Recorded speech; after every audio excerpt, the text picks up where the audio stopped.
Tonight we begin a series of interviews with candidates for City Council in the election being held November 3rd. Our candidate is one of the finalists in District 4, which includes parts of Dorchester, Mattapan, Jamaica Plain, and Rosendale. We'd like to welcome Andrea Campbell. Thank you very much. Thank you, and thank you for having me again. You're an unusual story because you are a challenger who came out ahead of the incumbent, and this is not an incumbent who's under a deep trouble or anything like that. How did you do it?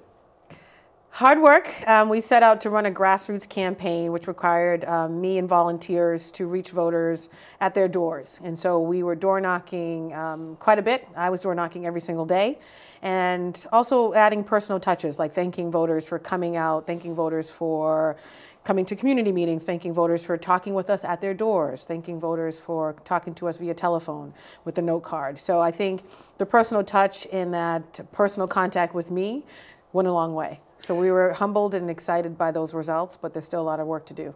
Now, another thing going on here from what I read is that you're pretty good at raising money. Yes. And, yes. The councilor you're running against, he says, well, a lot of that's not so deeply grounded in this district. So, well, what do you say about that? So first, I'm proud and humbled by anyone who would give, whether it's $5 or the max, $1,000 to this campaign. It takes a lot of work to fundraise. I'm on the phones in a disciplined way, usually in the mornings, calling people. Many are in my network. So whether it's Boston Latin School, Governor Patrick, I obviously worked with him, that network, Princeton University, UCLA Law School, the legal community. So I'm calling people, family and friends, and we continue to obviously fundraise because it takes resources to send out note cards, to send out mailers, to maintain a campaign office staff, and to run a true grassroots campaign. And we actually, what I think doesn't get talked about the most is we've also outraised my opponent in the district for those who live in the community who are giving to this campaign, who are excited about my candidacy now that they know who I am, are digging in their pockets and giving, and that makes me really happy, and I'm humbled by the support. So what would that mean if you were the city councilor? What does that say about your ability, whether it's to organize or to network? I mean, how is that relevant to the voters? One of the biggest things I talk about, our slogan is more for D4. And what does that mean? That means bringing in more resources into that community, and not just financial resources. So obviously from individuals, foundations, nonprofits, bringing in financial resources to schools, bringing in financial resources to nonprofits who are looking to grow, to reach more, to have a large impact on community, but also bringing in more opportunities. So if I have this ability to raise money, to connect with individuals, to bring that into the district during this campaign, I'm going to continue to do the same thing from that office. Well, there's one issue the incumbent has identified with quite a bit, and that's education, whether through his book fair, his persistent crusade for Mattapan High School. I'm sure you're concerned about education. Absolutely. What would you want your signature to be? I'm extremely concerned about education. I went to all Boston public schools. I went to 5 of them, including Boston Latin School.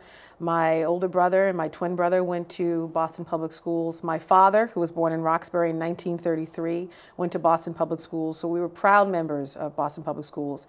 And when I started this campaign, I started with a listening series where I was going around talking to teachers, parents, students, as well as school leaders, and assessing what the current state of affairs were for schools in District 4. And they're not the best schools across the city of Boston.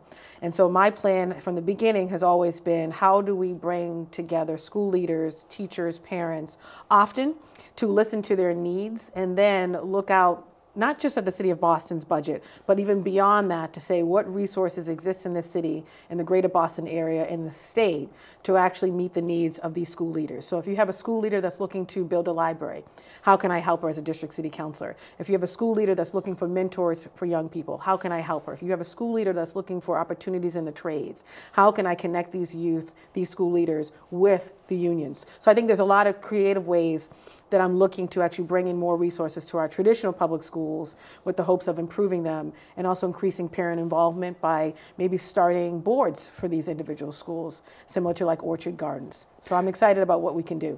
The incumbent councilor has played a role in putting the spotlight on the push for body cameras on Boston Police.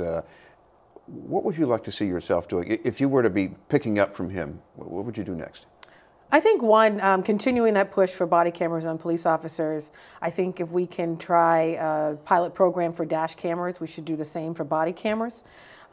We talk about the book fair, continuing that book fair, but adding technology to it. There are a lot of kids who are expected to do their homework on electronic devices who do not have access to a computer, who do not have access to an iPad or something like that. It'd be great to partner with corporations both in the city of Boston and nationally to say, can we get some of these computers to give to the kids within our community? I think there's a lot of different things that we can continue to push for that Councilor Yancey has done over the years, but at the same time looking to mobilize and engage more people to be a part of the conversation. And for me, that means younger people. I'm 33, I have a younger brother who's 19. Clearly there's a generation after him.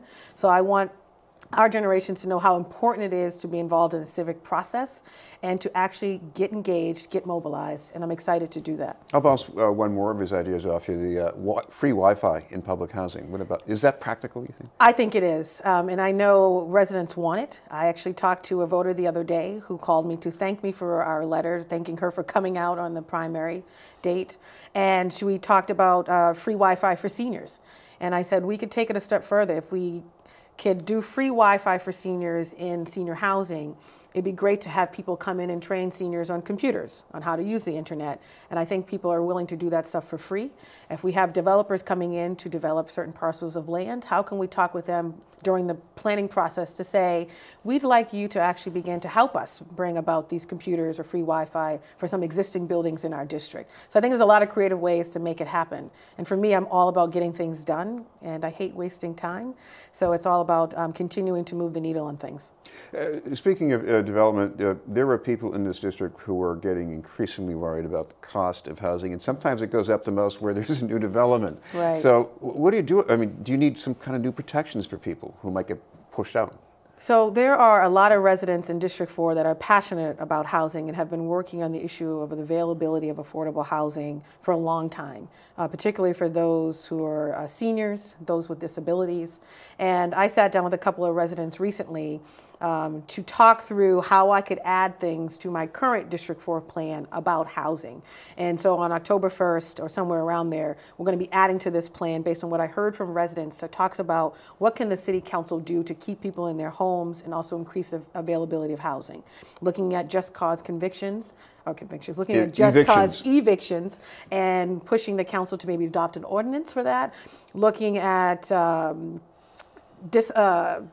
development meetings. So for example, I see developers coming talking about a particular proposal, but I don't see abutters in the room and sharing their ideas about what is affordable. So looking at affordability and actually defining it by neighborhoods. So I think there's a lot of creative things, and I'm excited about what we're going to add to our plan in the next few weeks.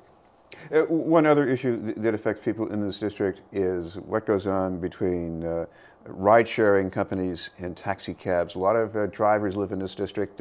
What's the best way to sort that out? I think, recently there was a hearing at the State House. I was not able to attend that, but Rep. Holmes was at a meeting with me, a civic association meeting, talking about the number of people within his district, which is a large part of District 4, that are employed by Uber. Uber is Corey friendly. So I think we have to talk about when new technology comes in, how do we adjust? And I think the conversation that they had at the State House was the beginning. But one thing I am sure of, there are a lot of residents in the district who are employed by Uber. And so I'm excited to see where that conversation goes on the state side and working with the state delegation on issues like this. One of the things I'm most excited about that I think isn't happening right now is continuing to meet with the state delegation in a consistent and regular fashion where we sit down and talk about, even though certain issues are within the state authority and only the state, how can I as a district city councilor work with you to push for things that this community might need? Right. Thank you very much for being with us. Thank you for having me and reminding folks the election's November 3rd. Yes, get out and vote. Yes. For one or the other. Andrea Campbell, candidate for City Council in District 4. Thank you. In a moment, a mentoring program for youth with disabilities.